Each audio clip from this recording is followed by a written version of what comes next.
What if I told you that 47 trucks packed with deadly weapons were caught at the dead of night on a back road at the edge of Burkina Faso?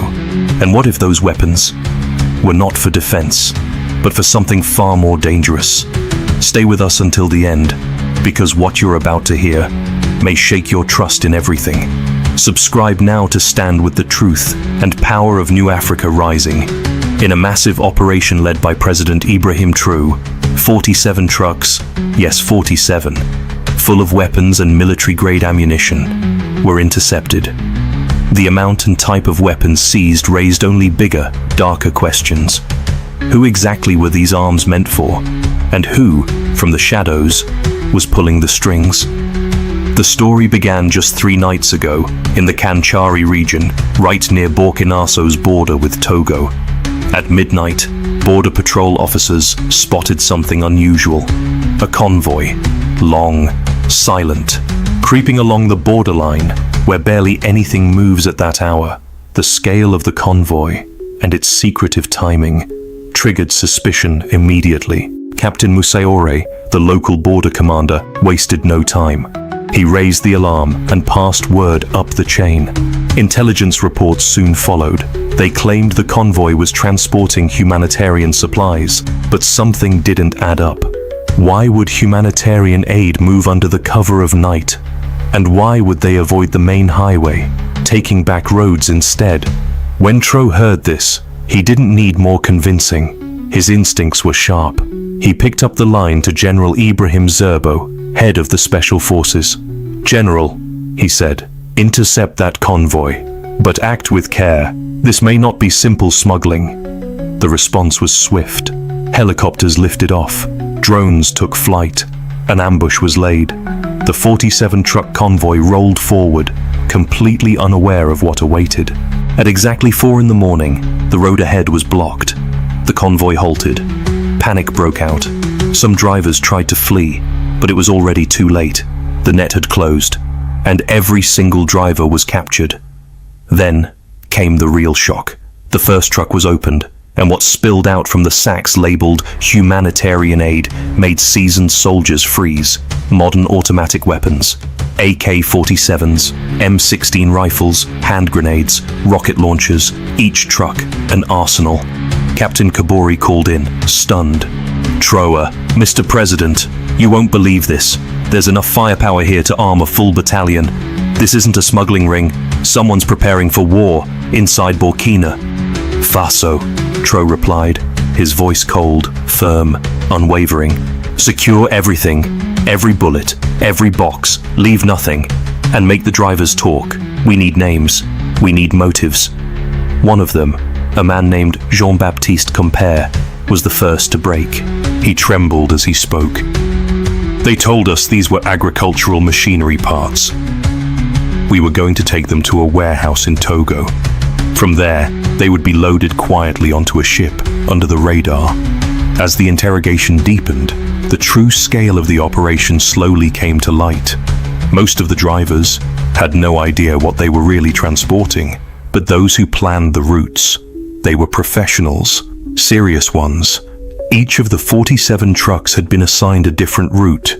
They had departed at separate times over 2 nights, and only joined together near the border, forming a single convoy right before entering Burkina Faso. On the second day of investigation, new and more shocking discoveries emerged. Detailed searches of the trucks revealed attempts to erase serial numbers on the weapons, but the Burkina Faso intelligence unit, using advanced forensics, managed to recover several of those markings. That's when the origin of the weapons raised eyebrows. Some of them came from the civil war in Libya. Some were traced back to past battles in Yemen. Others were brand new, never used, straight from undisclosed factories. The estimated total value? Over 100 million United States dollars. The question burned through the room. Who paid that much money? And why? Traoré immediately convened the National Security Council. The full inventory of the seized weapons was presented. 15,000 AK-47 rifles, 5,000 M16 rifles, 3 million rounds of ammunition, 50,000 hand grenades, 1,500 rocket launchers, 200 anti-aircraft missiles, and 20 tons of high-powered explosives. Defense Minister General Sadhu True sat in stunned silence. "You could invade a small country with these," he finally said. "These are not for defense. They were assembled to stage a coup or spark a full-blown civil war." Interior Minister Oseni Kari followed, clearly shaken. "Mr. President," he said, "if these weapons had been distributed, even partially, our nation would have turned into a bloodbath overnight. Terrorist factions could have waged war for years, or opposition militias could have overthrown the government in one swift strike." Trout stood up, his voice cold but forceful. "Friends, this is no accident. Someone is trying to do to us what they already did to Libya, to Syria, and to Yemen. But this time, we were not asleep. We disrupted their entire plan." At that moment, Intelligence Chief Commandant Ouad Drago stepped forward. "Mr. President," he said, "one of the captured drivers has finally started talking. He says the final destination was secret warehouses inside Ouagadougou. From there, the weapons would be distributed across the country." Upon hearing this, Traoré made a swift but firm decision. "Begin a large-scale operation. Sweep Ouagadougou. Search every suspicious warehouse. Find out who is waiting for these weapons. And most importantly, track the financiers." At dawn the next day, the operation began. Simultaneous raids were launched across 23 locations in the capital, and in 17 of those warehouses, more weapons were found. The amount, staggering. But even more alarming were the names arrested on site. Former ministers, retired generals, prominent business figures, and shockingly, foreign diplomats. Their only common trait, each one was a vocal opponent of the Traoré administration. But it wasn't until the fourth day that the biggest shock dropped. One of the arrested businessmen, Francois Bongu, agreed to talk. His words landed like a grenade in the chamber. Bonkongu told, trembling, "This plan was made months ago. Foreign powers promised us support. We would overthrow Traoré. A pro-Western government would be installed in its place. The weapons," Bonkongu said, "were brought precisely for that reason." Traoré leaned forward and asked, "Which foreign powers?" Bonkongu hesitated, sweat forming at his brow. But finally he spoke. "Meetings were held in Accra. There were participants from Abidjan as well. The instructions came directly from Paris, and final approval was given in Washington." The room fell into a chilling silence. Nobody moved. Nobody breathed. Every official was in shock. Traoré simply said, "Continue." Bonkongu swallowed and carried on. "The plan," he said, "was detailed and brutal. First, terrorist attacks would be staged. The public would panic. Then, the opposition would rise up in protest. And collaborators inside the military, they would move to execute a coup." Even more horrifying details surfaced. The code name of the plot, Operation Restore Democracy. The total budget, $200 million United States dollars. And the weapons, they were just the beginning. Among the names Bonkongu provided were truly astonishing. Western embassy staff, representatives of global corporations, and even employees from so-called international organizations were all on the list. In response to this shocking information, Traoré made a decision that would go down in history. He called for an emergency press conference. The world, the entire world, had to know what was happening in Africa. They had to see how the continent was being deliberately destabilized. The press conference was broadcast live on national television. Behind Traoré, a towering display of the confiscated weapons was arranged, grim proof of the truth he was about to unveil. The sight of it shocked every viewer, terrified many. It was undeniable. Traoré stepped up to the podium and began, "Dear Burkinabe brothers, and to the world watching, 3 days ago, we intercepted the largest arms smuggling attempt in our nation's history. But this was not just arms smuggling. This was a coordinated conspiracy against our people and our sovereignty." He held up a folder of documents. "Here," he said, "is the proof. 47 trucks of weapons, total value $100 million. Their aim? To destabilize Burkina Faso, to turn brother against brother, to install a puppet regime loyal to outside powers. Traoré raised his voice, sharper now, unforgiving. Where did these weapons come from? I cannot yet reveal every detail, but I will say this. The imperialists still want to control Africa, but they will not succeed, because this time, we are awake. Journalists in the hall began asking questions excitedly. The correspondent from CNN stood up. Which countries are behind these weapons? He asked. Traoré remained composed. The investigation is still ongoing, he replied, but some of the weapons were manufactured in NATO member countries. The BBC correspondent followed quickly. So who are the leaders of this conspiracy? Traoré nodded slowly. 17 individuals have been arrested, he said. Among them are former ministers and retired generals. Informants are talking, and soon all of the truth will be revealed. Then came a question from Al Jazeera. How will this affect regional security in West Africa? Traoré answered without hesitation. This is not an attack only on Burkina Faso, he declared. It is an attack on the entire continent, all of Africa. Similar conspiracies are already in motion, in Mali, in Niger, and in Guinea. We must now act as one. A journalist from the Russian press asked next, Will you be increasing your security measures? Traoré said firmly, Absolutely. Our army is fully on alert. Our borders are under the tightest control, but more importantly, our people, they are with us. The most striking moment of the entire press conference came when one of the detainees' confessions was broadcast live. Francois Bongo appeared on the screen. His face was stained with tears, his voice shaking. They deceived us, he said. They told us we would bring democracy, but in truth, we would have divided our country. Traoré is right, he continued. We became traitors. I apologize, with all my heart, to my people. When the video ended, a heavy silence filled the hall. Traoré continued speaking. Here is the real face, he said. These people, they were selling their homeland for money. But they failed, and let me tell you this, they will continue to fail. While the press conference was still going on, outside, something remarkable was unfolding. Thousands had gathered in the streets to support Traoré. Banners were held high. Slogans were being chanted.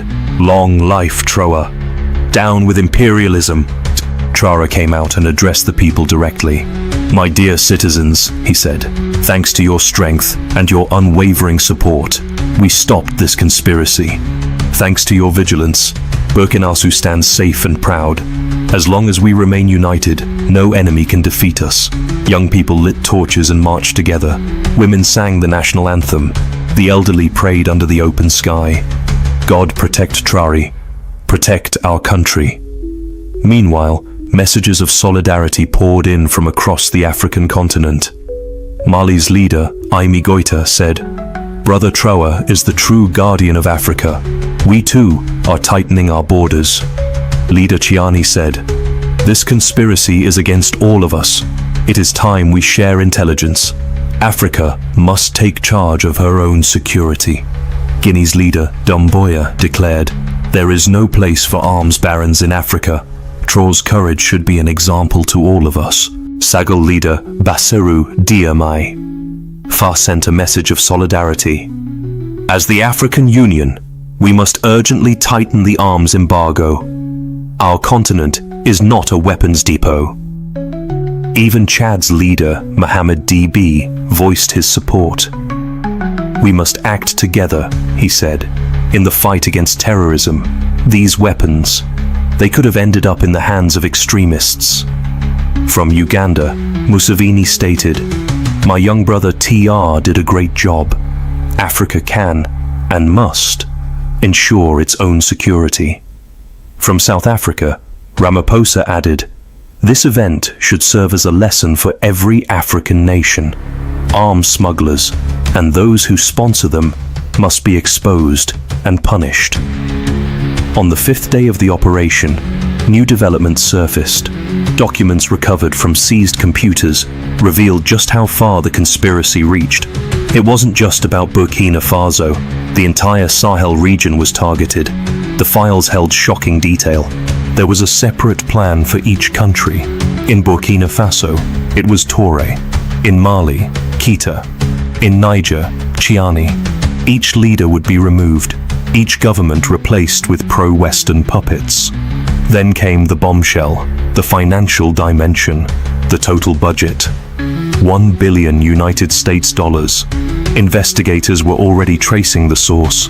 Some funds pointed towards Gulf countries, others towards Europe. How do you think Africa should respond to conspiracies funded from abroad? Leave a comment Amen if you support Traoré's courage, vision, and defense of a sovereign Africa. Traoré quickly held a second press conference, but this time, his tone had changed. It was sharper, fiercer. The masks have fallen, he said.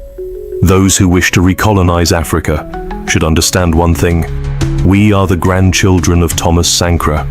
We will not kneel. He held up the new documents. They were even more striking than before.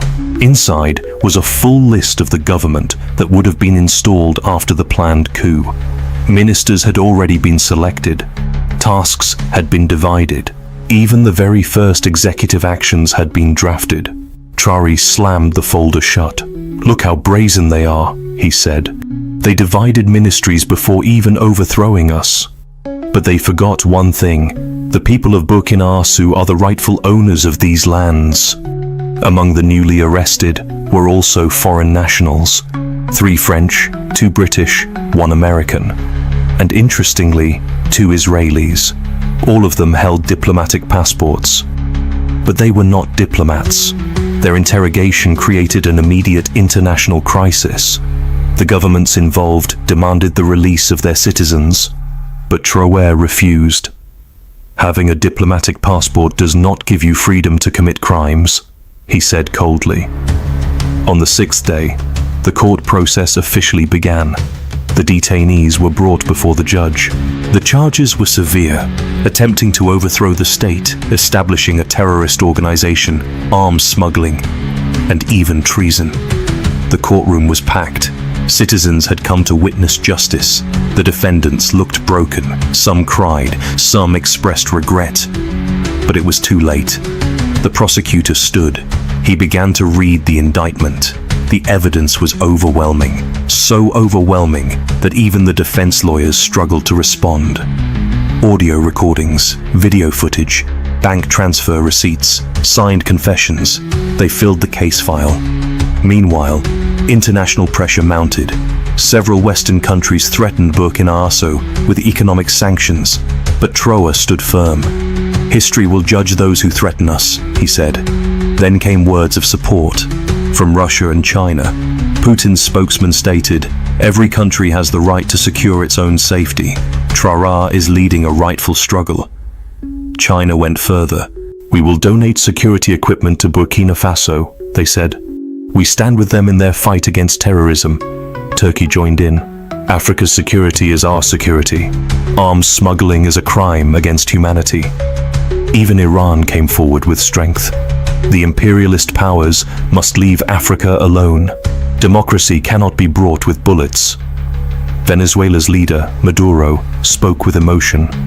Brother Traoré is the new Bolivar, a hero, a true leader of the anti-imperialist cause. On the 7th day, Traoré appeared before his people. Thousands had gathered. His speech was historic. "Dear people," he said, "a week ago, we stopped a major conspiracy against our beloved country. We seized 47 trucks of weapons, but even more than that, we disrupted the plot. We exposed those who wanted to divide us." The crowd erupted in applause, but Traoré wasn't finished. "This victory," he said, "does not belong to us alone. It belongs to all of Africa. From now on, no one can play their games with guns on this continent." No one can make us puppets again. The young kept tempo. Tro, tro, tro. Women shouted victory cries. Elders shed tears. Traoré finished his words like this: "We will melt these weapons and build schools, build hospitals. We will transform death tools into life tools. This is the real victory." When the speech ended, the square turned into a sea of emotion. It was roaring. People were laughing, crying, hugging one another, kissing cheeks of strangers, celebrating as if a war had ended. And in truth, it had. Burkina Faso had been saved from a disaster of unimaginable scale. On the 8th day of the operation, the fate of the captured weapons became clear. As Traoré had promised, a portion would be melted down and sold as raw metal. The funds raised would be spent directly on education. Another portion, those most advanced and intact, would be handed over to the National Army. They would serve to modernize the defense capacity of the Burkina Faso military. The rest, they would be publicly, permanently destroyed. But more than an operation, this moment had become a symbol, a message. This was not just the end of a conspiracy. It was the awakening of a continent. From this moment forward, Africa would choose its own path. Africa would write its own future. Traoré had done more than seize weapons. He had defended the dignity of a people, and with it, the honor of an entire continent.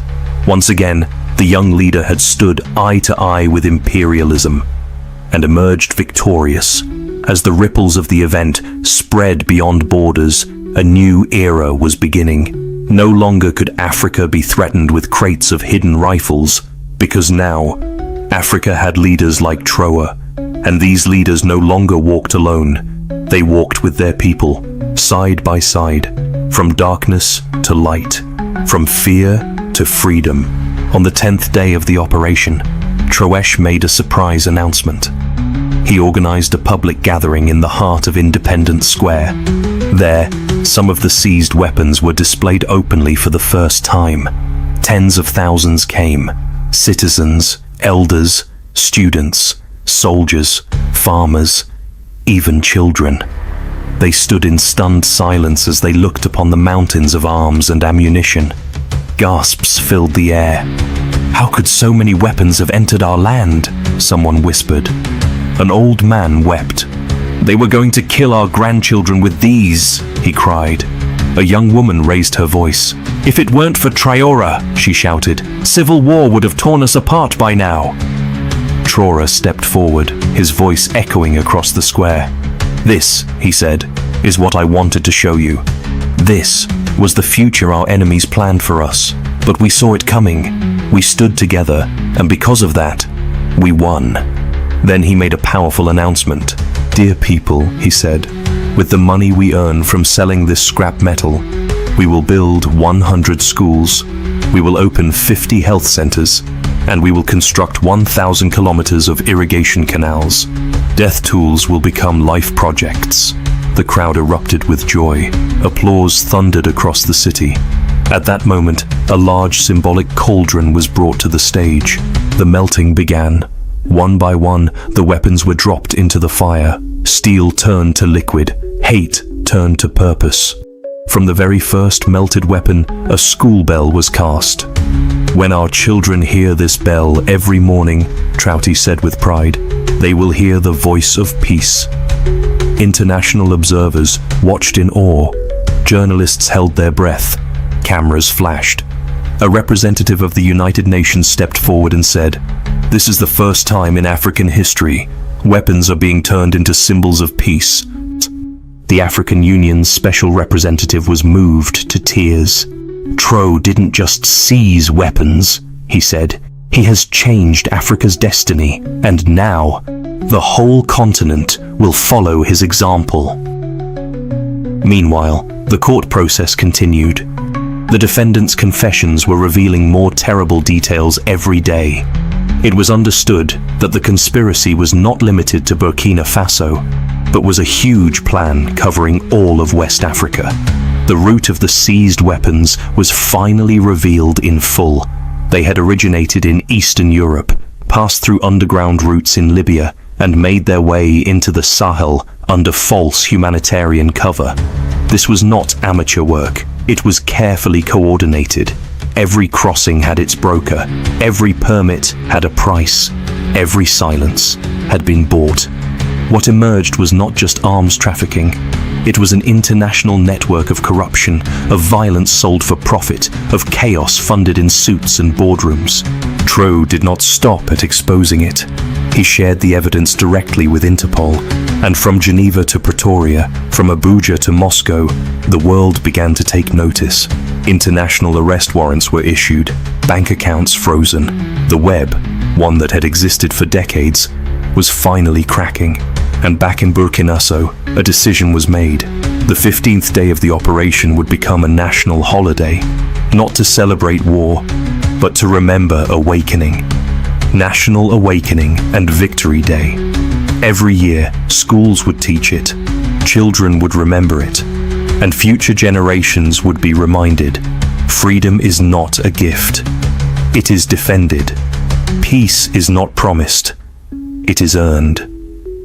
In his final address to the nation, Traoré stood in front of the flag and in front of history.